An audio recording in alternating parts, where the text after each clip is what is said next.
उसमें अपन सभी आनंद ले रहे हैं, आनंद से उस उत्सव को मना रहे हैं।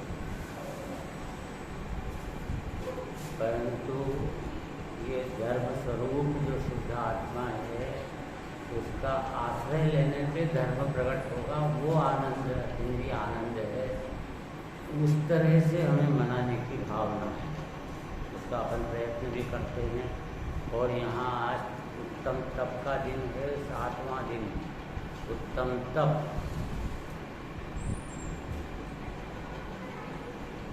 तप चाहे सूरराय कर्म शिखर को वज्र है, द्वादश विधि सुखदाय, क्यों न करे निज शक्ति सम। ये उत्तम तप जो है सूर्यराय भी चाहते हैं। देवगति में इंद्र भी वो ये चाहता है कि मेरी सारी संपदा ले लो कोई भी, और मनुष्य भाव का एक क्षण दे दो।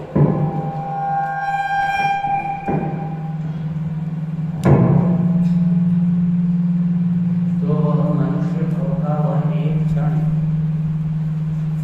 वो एक क्षण वो कीमती हुआ पूरी इंद्र के साम्राज्य से भी बड़ा।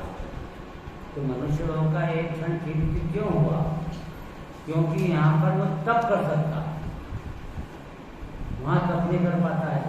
चतुर्थम स्थान अविरत सम्यक दृष्टि है, वो अविरत चतुर्थम स्थान तक रह सकता है, असंयमी रहता है, संयम हो नहीं सकता वहाँ पर।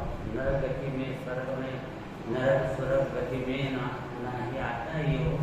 तो यहाँ पर कहा कि तप चाहे सुरराय, सुर के राय मतलब इंद्र, सुरों का राजा इंद्र। नरेंद्र हुए तो मनुष्यों का राजा अर्थात चक्रवर्ती, तो ये इंद्र। वो कर्म शिखर को वज्र है। क्यों ये ऐसा है तप को चाहते हैं? क्योंकि ये तप है और जो कर्म है ना 8 प्रकार के, उनके ऊपर जैसे कि वो वज्र पटका हो एकदम। क्या होता है वज्र? वज्र होता है ये इंद्र का हथियार होता है, इंद्र का हथियार। तो वो हथियार ऐसा रहता है कि वो अपने विमान में जा रहा होता है इंद्र, और उसके हाथ में जो वो रहता है वज्र, वो यदि गिरा दे वहाँ से खिसका दे ऊपर से, तो ये पूरा मध्य लोक नीचे धरातल में घुस जाए। इतना पावरफुल होता है। पर्वत पे डाले तो पर्वत के वहाँ जितना बड़ा पर्वत हो उतना नीचे गड्ढा हो जाए, पर्वत धस जाए। ऐसे गजब का उसका पावर होता है, इसका वज्र। तो ऐसा ये यहाँ पे तप करेंगे ना, तप से निर्जरा च, तप ये अंदर करते ही तप का तो वज्र कहा उसको, कर्म के उनके शिखर पे डालने के, कर्म के पर्वत पर डाला, सब कर्म धस जाएंगे, नष्ट हो जाएंगे, विच्छिन्न हो जाएंगे, निर्जरित हो जाएंगे। ऐसा है तप। इसलिए द्वादश विधि सुखदाय क्यों न करे नहीं शक्ति सम, ये जो तप है वो 12 प्रकार का होता है और अपनी शक्ति अनुसार जरूर करना चाहिए। 12 प्रकार का होता है वो तप, तो वास्तव में 2 प्रकार का होता है,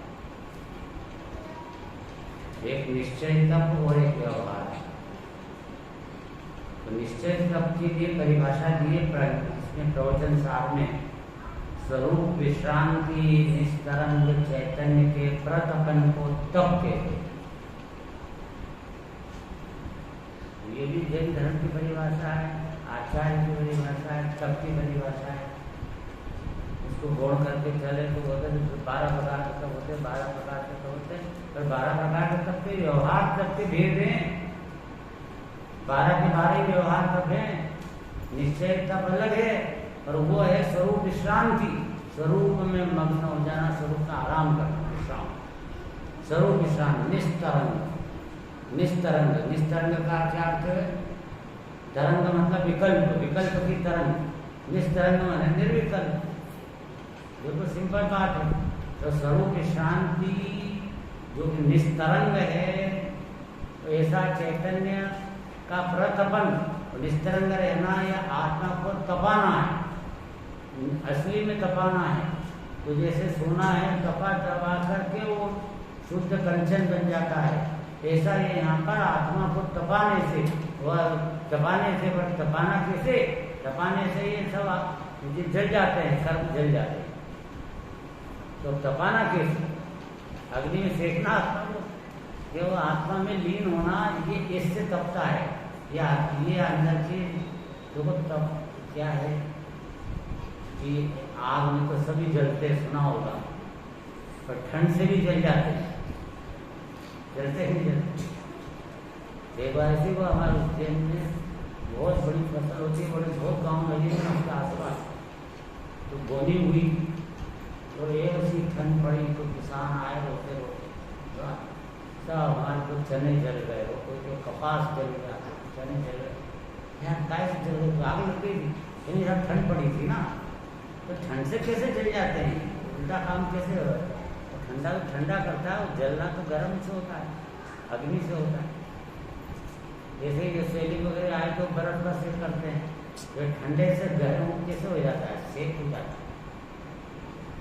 ऐसा ही यहाँ पे आत्मानुभूति तो शांत स्वरूप में मगन होना है, और वो अग्नि है, उसके लिए कर्मों के नष्ट होने के, उसमें जल जाता है, उसको तप बोला गया है, तपस्या बोला है। तो ये तप जो है निस्तरंग चैतन्य का प्रतपन, प्रतपन को तप कहते हैं। प्रतपन मतलब होता है कि आत्मानुभूति, ठीक है ना, ये तप है ना आत्मानुभूति, तो वो इसको नहीं कहा तप। प्रतपन मैंने अनुभूति तो है, पर वो उत्कृष्ट अनुभूति, उसको तब कहेंगे। अभी चौथे गुण स्थान वाला जो आत्मा की अनुभूति होती है, छोटी सी एक क्षण भर के लिए 6 महीने में एक आध बार होती है, तो ये ऐसी जो अनुभूति होती है आत्मा की, वो अनुभूति तब ना ही नाम पाएगी। तब रहेगी उग्र प्रतपन, उत्कृष्ट तपन, उत्कृष्ट तपन, अर्थात वो जो 8वें स्थान में जाए, ऐसे 7वें स्थान में जाए, बार बार आत्मा में लीन हो, क्षण क्षण में लीन हो, उसमें लीन रहे, ये ऐसी कोशिश जो है वो उसको अपने प्रतपन कहते हैं। तो मुनि राज को होता है ये तप, निश्चय तप। उसके पहले अपने को जो होता है वो उस तप को तो आत्मानुभूति कहते हैं, और सामान्य रूप से जो है निश्चय से अनुव्रत होते हैं ना, निश्चय से देश व्रत, तो निश्चय देश, देव पूजा भी बोलो निश्चय से, ये गुरु उपासना बोलो निश्चय, सब बोलो अनुभूति को निश्चय से। गुरु की उपासना आत्मा में अनुभूति की, वो है गुरु की उपासना। गुरु के चरण दवाचार हो तो वो ये उपासना नहीं है, वो व्यवहार उपासना, निश्चय उपासना नहीं। निश्चय से तो गुरु ने ये बताया ना कि तो आत्मा में लीन रहे, तो अपन आत्मा में लीन रहे तो गुरु की बात मानी, तो गुरु की उपासना हुई, आज्ञा मानी ना उनकी, तो उनकी आज्ञा तो आत्मानुभूति कराने की है। चारों योगों की का तात्पर्य आत्मानुभूति।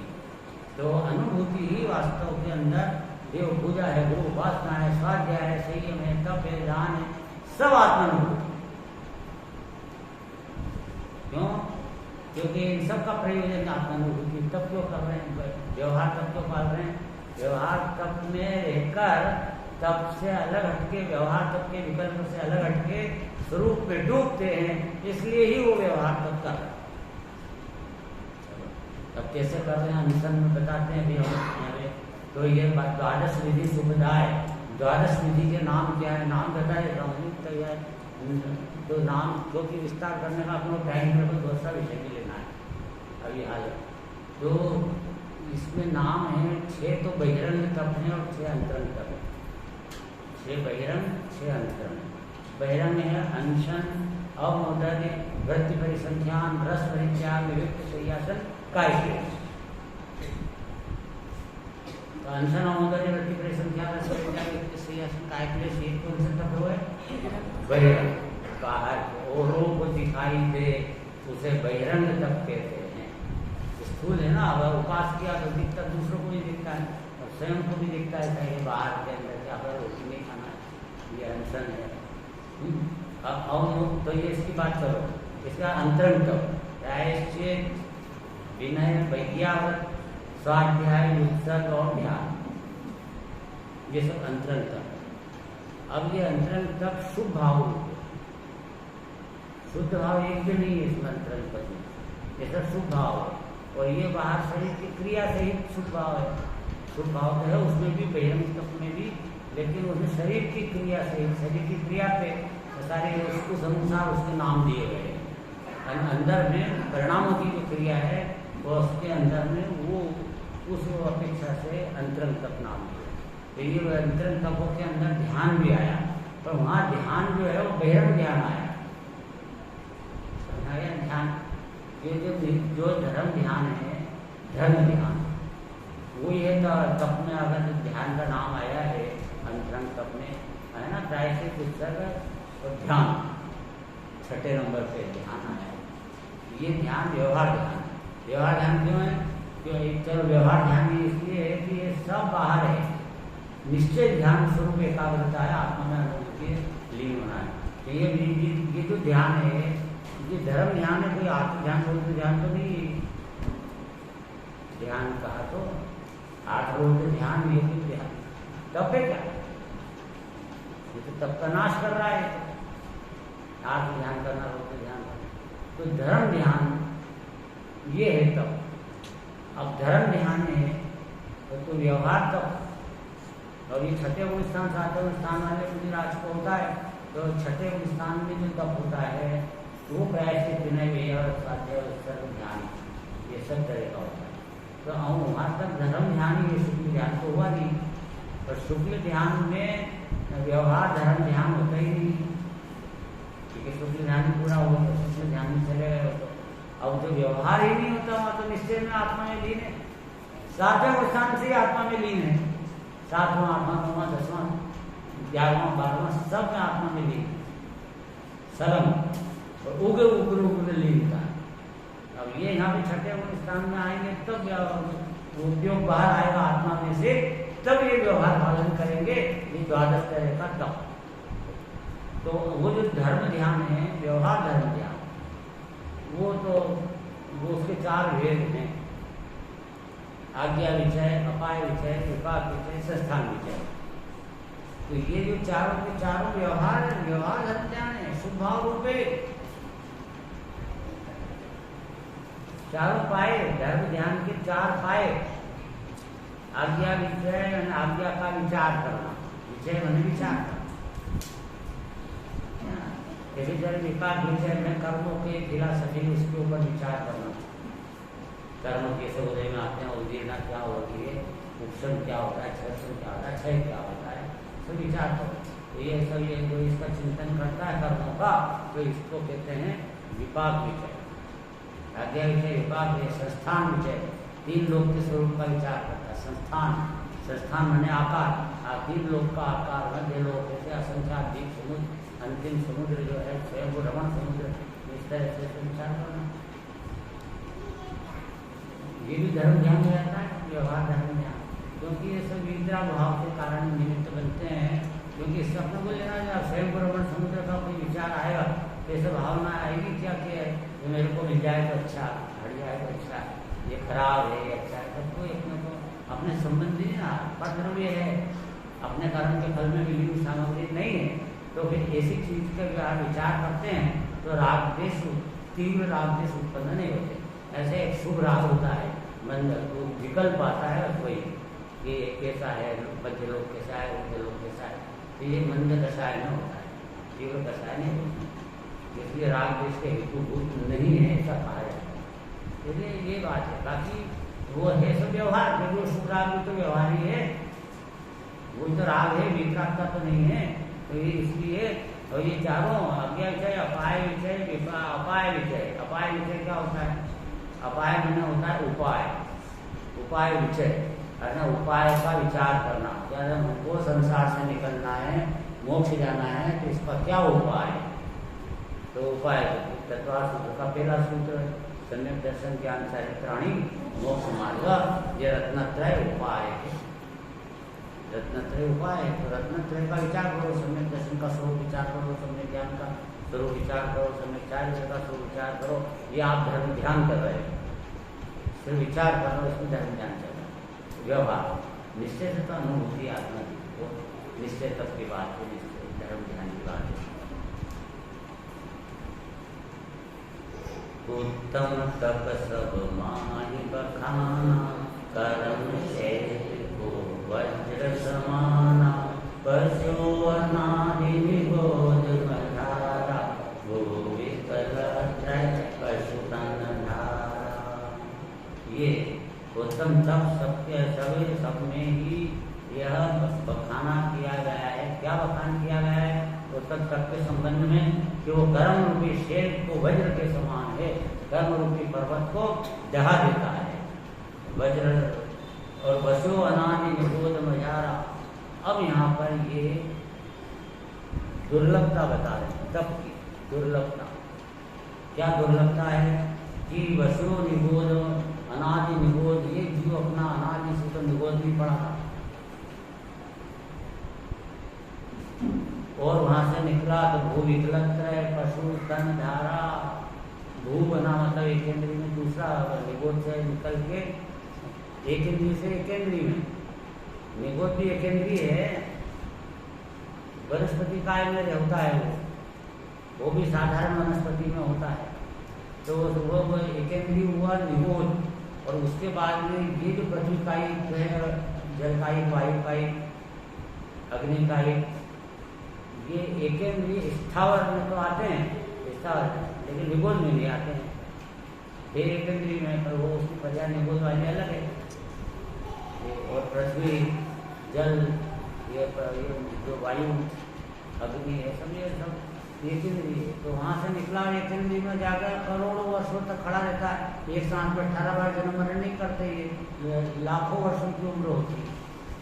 पृथ्वी बन गया, पृथ्वी बड़ा पहाड़ का ऐसा वैसा, तो जो जो पत्थर है, जितने अवगाहना वाले टुकड़े हैं, वो उतने अवगाहना उसकी बड़ी हजारों वर्ष मरता ही नहीं, मर भी जाता है, मर जाता, पृथ्वी का ही मर जाता है। ये तो यहाँ पे पृथ्वी लगी नहीं है, मार्बल लगा हुआ है, पृथ्वी का ही जीव है, सही नहीं है। तो क्या है? पृथ्वी है, पृथ्वी कायिक नहीं, पृथ्वी काय है। पृथ्वी काय कह सकते हो, पृथ्वी कायिक नहीं है, क्योंकि इसमें जीव निकल चुका। तो जीव निकल गया तो पृथ्वी बची रही, शरीर बचा रहा, मुर्दा है वो, एक जीव का मुर्दा है। सारी पृथ्वी, सारे शिला, जितना कुछ दिख रहा है सब मुर्दे है। औदारिक शरीर है भाई साहब, ये औदारिक आहार वर्णा से बना हुआ है, जैसे खुद का लकड़ी है, क्या है? वनस्पति काय का मुर्दा है, काय जीव निकल गया, तो भूतगल बचा रहा, इसमें जीव नहीं है, ये बात सही है। असली जीव नहीं है, इसलिए मुर्गा तो है ना, मुर्गा बहुत खतरनाक बात है। तो क्या ऐसा बात क्या सारी मुझे झाड़ू कर रहे। अरे भाई इसलिए सब निजी संसार सारा तुम ये जो पुद्गल है, ये पुद्गल है वो जीव को छूता भी नहीं है अपने को। तो क्यों डरते हो तुम कि हमारे नाम में पुद्गल को छू रहे हैं, ना छू रहे हैं? कौन छू रहा है? मैं छू रहा हूँ, ये छू रहा है, तेरा भ्रम है। ये हाथ भी तू नहीं है, हाथ में इसको छुआ नहीं है। अगर हाथ छुआ है ना तो हाथ तो मैं नहीं हूँ, मैं तो आत्मा हूँ, मैंने कहाँ छुआ? और इसको मैंने हाथ में तो छुआ, क्योंकि हाथ में भी नहीं छुआ। समय साथ तीसरी बात था, एक द्रव्य दूसरे द्रव्य को अड़ता नहीं, छूता नहीं। एक द्रव्य दूसरे द्रव्य को अड़ता नहीं, हर द्रव्य अपने द्रव्य को पर्याय में परिणाम कर रहा है। इसलिए ये निश्चय की बात सोच करके हम इस संसार से निकल सकते हैं। ऐसा नहीं है कि हम बुजुर्गों के बीच फंसे हुए हैं, फंसे हैं, हम भिन्न बैठे हैं, अन्य बिल्कुल निर्भर बैठे हैं। इसलिए बचो अनादि निबोध मझारा भू विकलत्र है। भू ये अन्य एक इंद्रिय जीव, और विकलत्र है 2 इंद्रिय से 5 इंद्रिय तक के। इन 3 क्या है, 2 से 4, ये जो 3 है ना, तो विकलत्रय बोला जाता है। विकलत्रय, विकल मतलब 1 इंद्रिय भी नहीं और 5 इंद्रिय भी नहीं, मैंने पूर्ण इंद्रिय भी नहीं और एकदम 1 इंद्रिय भी नहीं, बीच के। तो ये विकल कहलाते हैं। तो विकल होने से 3, तो कौन है? 3, 2 इंद्रिय, 3 इंद्रिय, 4। ये विकलत्रय पशुतन धारा को फिर पशु, ये पंचेंद्रिय भी हो गया इसमें, पशुतन धारा, ये सब में जीव अपना अनादिकाल से घूम रहा है। फिर धारा मनुष्य तन महादुर्लभ, धारा मनुष्य तन महादुर्लभ, सुखदायी निरोधता श्री जैन वाणी तत्वज्ञानी हरि विषय प्रयोगता। वो बहुत दुर्लभता की बात बताता हूँ। दुर्लभ एक नियम है, दुर्लभ एक नियम है कि जो वस्तु जितनी कम होगी उतनी दुर्लभ होगी, या जितनी दुर्लभ है उतनी कम है, क्वांटिटी में कम। जैसे एक गांव में सब्जी की दुकान 500, लेकिन हीरे की दुकान 50 गांव में एक।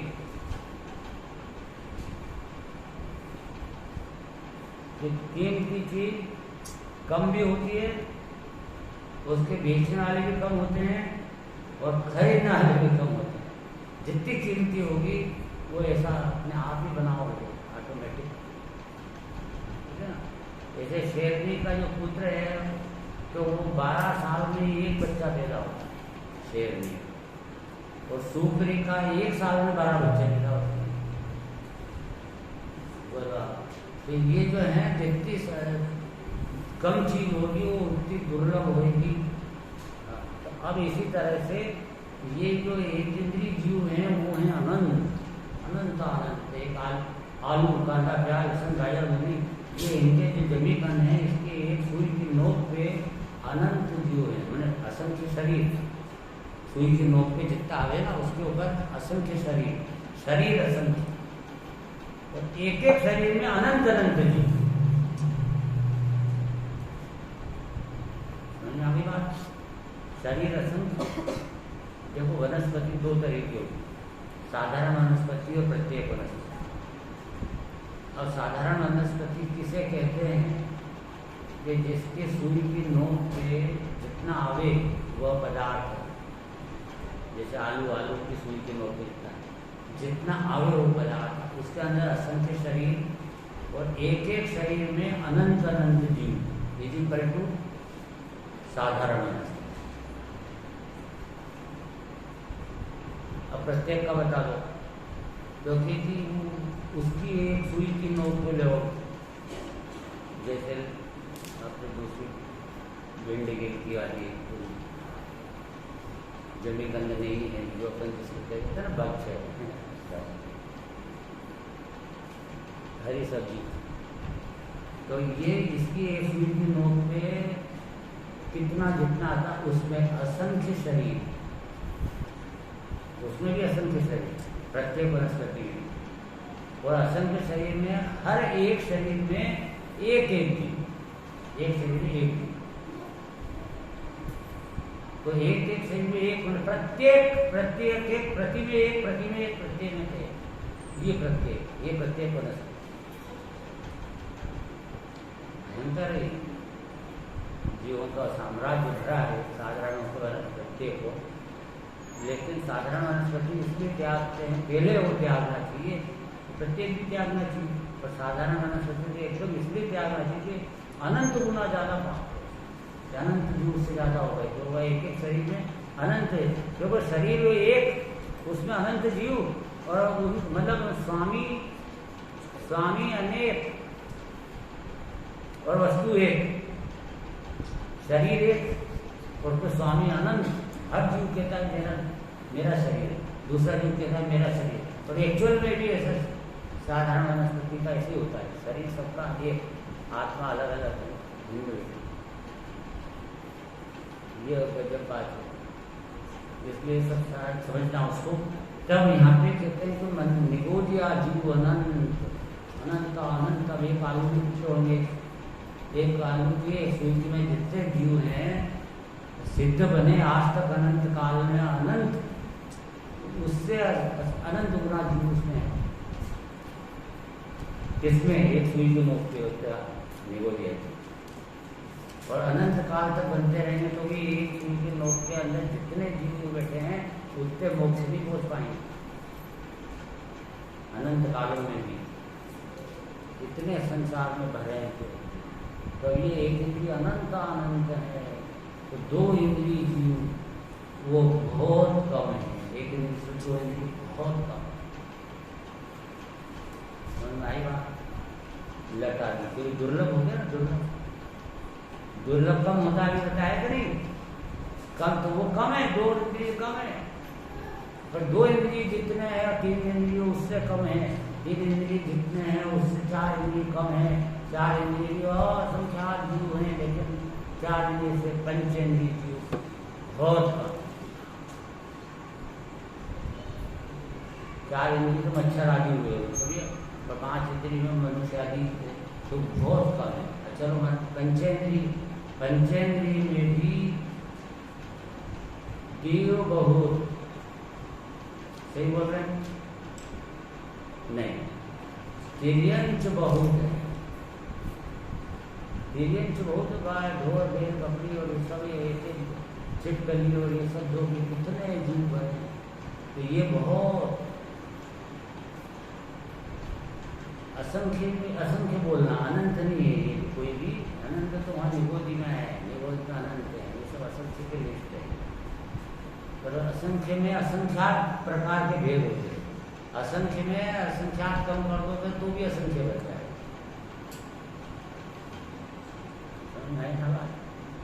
असंख्यात भेद होते हैं, तो वो भी तो तिर्यंच भी में पंचेंद्रिय भी बहुत है, तिर्यंच तो तिर्यंच में पंचेंद्रिय बहुत, उससे कम है देव बहुत कम है तिर्यंच की तुलना, तो देव भी है असंख्य,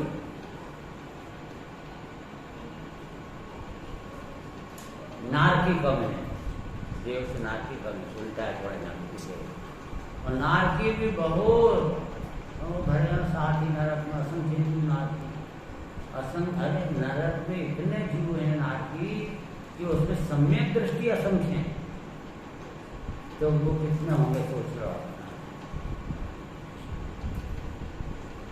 नारकी में बहुत, मनुष्य जरा से गिनती की क्यों बोला, ये असंख्य नहीं, संख्या 29 अंक प्रमाण है मनुष्य, संख्या संख्यात में भी देखो, संख्यात में 48 अंक प्रमाण में होता है तो संख्यात होता है, और 48 अंक से हटके और ऊपर एक बड़ा तब असंख्य में जाता है, ये 48 अंक दिए तो 29 अंक प्रमाण में ही है मनुष्य, है बात। अब ये जो 29 अंक प्रमाण में मनुष्य जो है बहुत कम है, इसलिए लिखा है धारा मनुष्य मन महादुर्लभ, इसलिए महादुर्लभ है, दुर्लभ सबसे कम बुद्धि भर लोग मनुष्य हैं। पर सब तो अब यहाँ पे कहा मनुष्य, तो मनुष्य भी बहुत है। दुर्लभता पे ले जाना, मनुष्य बहुत हैं, पर मनुष्य के अंदर में, मनुष्य में मुस्लिम बहुत, हिंदू कम, हिंदू बहुत, जैन कम, जैन में श्वेतांबर बहुत, दिगंबर कम, दिगंबर बहुत, परंतु भगवान के दर्शन करने वाले कम, दुर्लभ होते जाना। भगवान के दर्शन करने वाले बहुत, पूजन करने वाले कम, बहुत कम है। पूजन करने वाले बहुत, हर मंदिर में मिल जाएंगे, कहने के 2-4 लोग खड़े रहते हैं मंदिर, पूजन करने वाले बहुत, परंतु स्वाध्याय करने वाले बहुत कम, और स्वाध्याय करने वाले भी बहुत है स्वाध्याय करने वाले भी। जब कितना दुर्लभ स्वाध्याय करने वाले इतने से रहेगा ना, अपनी दुर्लभता समझना कि कहाँ आके बैठा हूँ। तो यहाँ इतने ऊपर स्वाध्याय वाले भी बहुत, परंतु सब ये जो बाहर के अन्य जो ग्रंथ हैं, जो कि कर्णानुयोग, जड़ानुयोग, द्रव्यानुयोग, प्रथमानुयोग में जो अध्यात्म ग्रंथ हैं, उसको पढ़ने वाले बहुत दुर्लभ, उससे दुर्लभ है। हाँ, वो भी पढ़े तो उसमें वो भी दुर्लभता की लिस्ट में, पर उससे दुर्लभ अध्यात्म के ग्रंथ तक पहुंचना है। अभी अध्यात्म ग्रंथ में बहुत, ये भी बहुत सुनने वाले कम नहीं है, लेकिन इस बात को सुन करके इस कान से निकाल देने वाले बहुत, अंदर उतारने वाले बहुत कम। अर्थात ये सुनकर सुना तो कान से सुना वाले बहुत, परंतु उसको अपने गांठ में बांध कर ले जाना, 2-4 पॉइंट बांध के, और वो वाले बहुत कम है।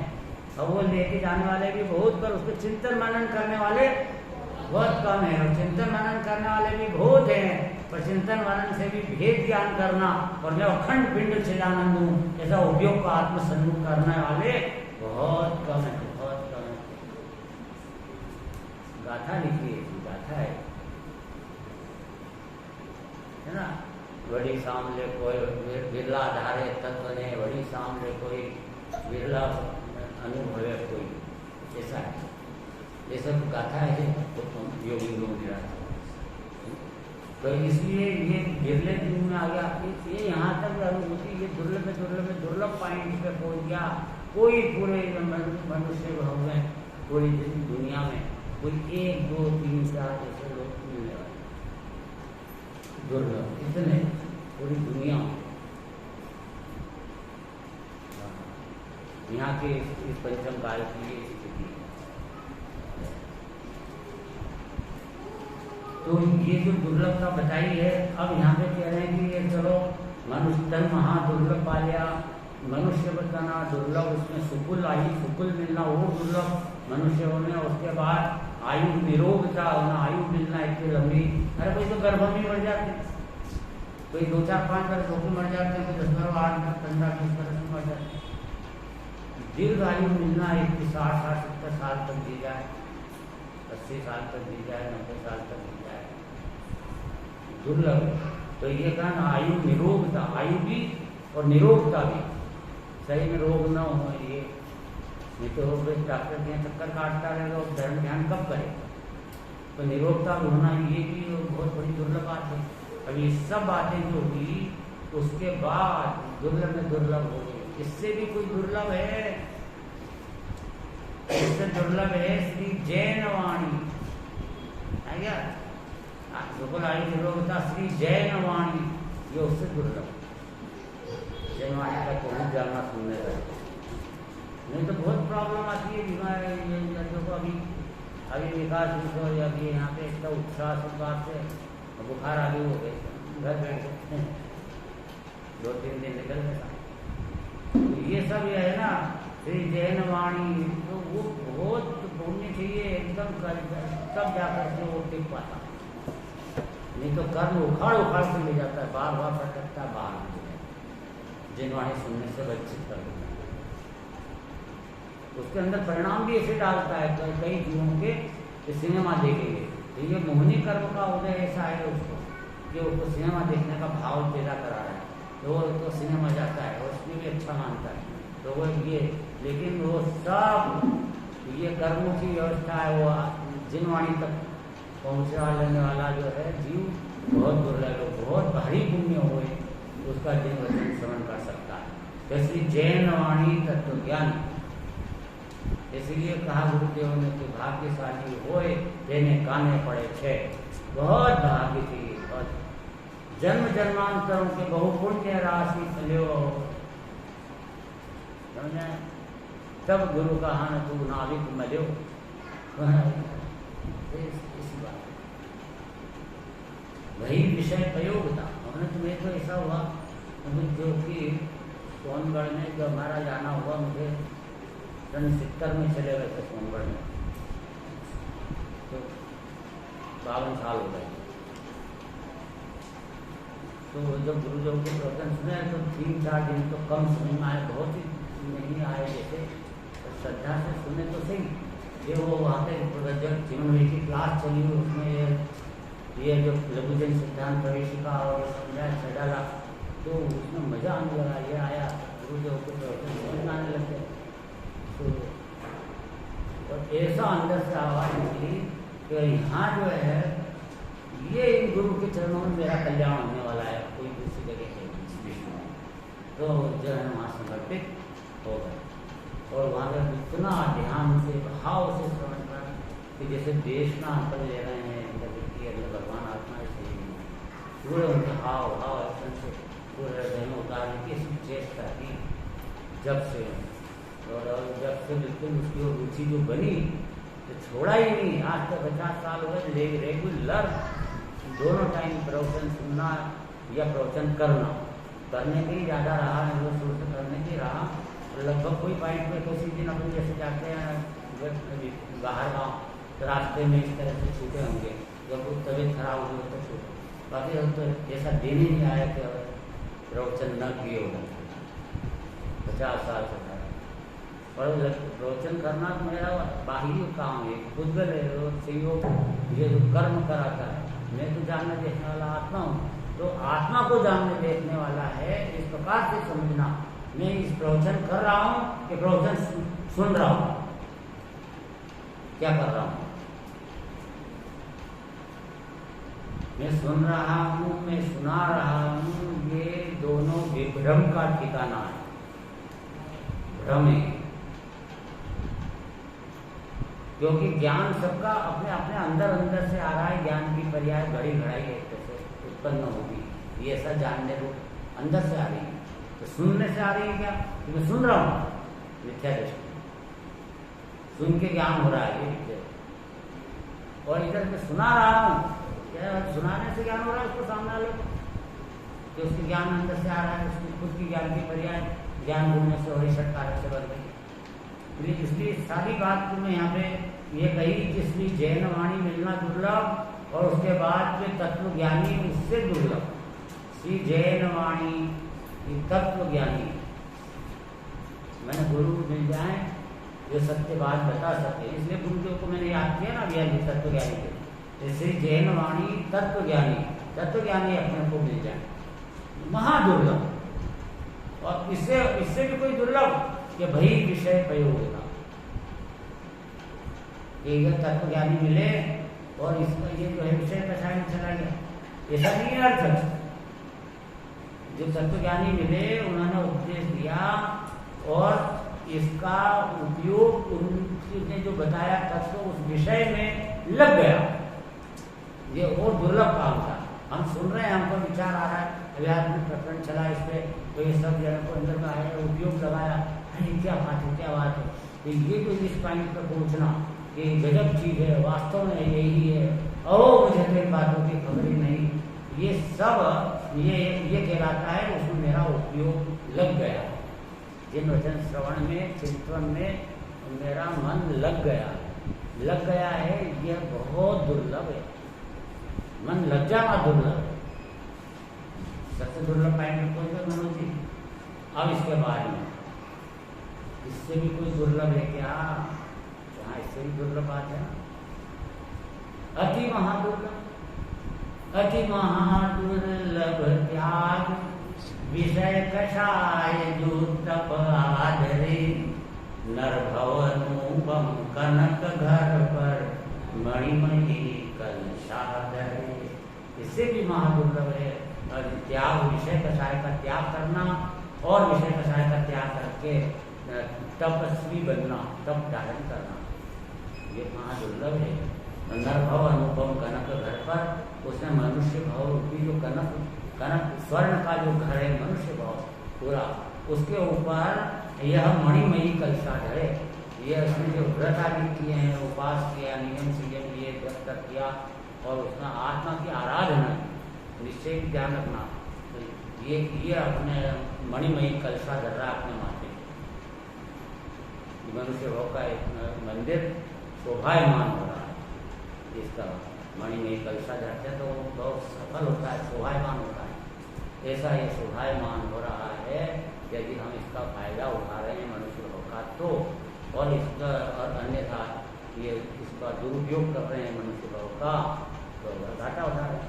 सदुपयोग दुरुपयोग है, उपयोग सबका सदुपयोग और उपयोग का दुरुपयोग दो ही हो सकता है। अपने हमारा ज्ञानोपयोग उघाड़ में है अच्छा सा, तो हम इस उपयोग को सदुपयोग कर सकते हैं। ये अपने हाथ की चीज है, तो इसका दुरुपयोग कैसे कर सकते हैं, सदुपयोग कैसे कर सकते हैं? इस उपयोग में अपने सिनेमा देखो, दुरुपयोग हो रहा है आपकी आंखों का, आंखों से जो उपयोग काम आ रहा है वो दुरुपयोग हो रहा है। क्यों? क्योंकि वो अपने को कर्म बन रहे हैं, पांचों इंद्रिय के जो विषयों में अपना उपयोग लग रहा है, तो ये सब कर्म बन रहे हैं। अब यही उपयोग इनसे हटा के अपने आत्म सम्मुख करता है, तो ये उपयोग का सदुपयोग करता है। इस तरह से करना चाहिए। चीज तो उपयोग कर चीज है अपने पास। देखो किसी को अपने चाकू मिल जाए तो चाकू का सदुपयोग करना है, दुरुपयोग करना, तो अपने आवश्यक काम में लिया चाकू तो सदुपयोग कर रहे हैं अपन ग्रह कार्य। अब वही चाकू लेके अपनी नाक काट दो, तो तेरा चाकू नाक काट के अपनी खुद आगे बात समझे, इसको कहते दुरुपयोग। अब मेरा ज्ञानोपयोग, मेरे पास चीज है, मैं ये भी नाइफ है बिल्कुल, ये भी काट पर्व भिन्न, कर्म भिन्न, राग भिन्न, सबको काट देता है। तलवार नाम दिया है इसको वेद विज्ञान, बहुत नाम दिए इसे काटने वाले। तो ये भिन्न भिन्न भिन्न भिन्न कर रहा है, शरीर भिन्न, कर्म भिन्न, राग भिन्न, सबको अलग अलग करने के लिए तेरे को उपयोग मिला था ये चाकू, उपयोग रूपी चाकू। लेकिन शरीर भिन्न है, आत्मा भिन्न है, ऐसा करने के लिए भी मिला था। और ये जो करने लगा है इसको, कि शरीर मेरा है, इंद्रिय मेरी है, ये है, और ये तो नाक काटने जैसा हुआ, अपने को नरक में ले जाने जैसा हुआ, खुद को नरक ले जाना, खुद को मोक्ष ले जाने के लिए मिला था उपयोग। ये उपयोग जो नरक ले जा रहा है दुरुपयोग करके, 5 इंद्रिय के विषयों में लगा रहा है ना उपयोग को, तो ये सब दुरुपयोग स्वरूप में लगाया बस वही सदुपयोग है। इस तरह से अपने आज बहुत संक्षिप्त में मैंने तब के बारे में जानकारी दी, विशेष बात की संक्षिप्त में। अब क्या कहते हैं, आइए आपको अपने स्वपर प्रकाश संबंधित अपने बोल चल रहे हैं, और उसमें भी भगवान आत्मा जानने में आता है, आ ही रहा है इसके बाद।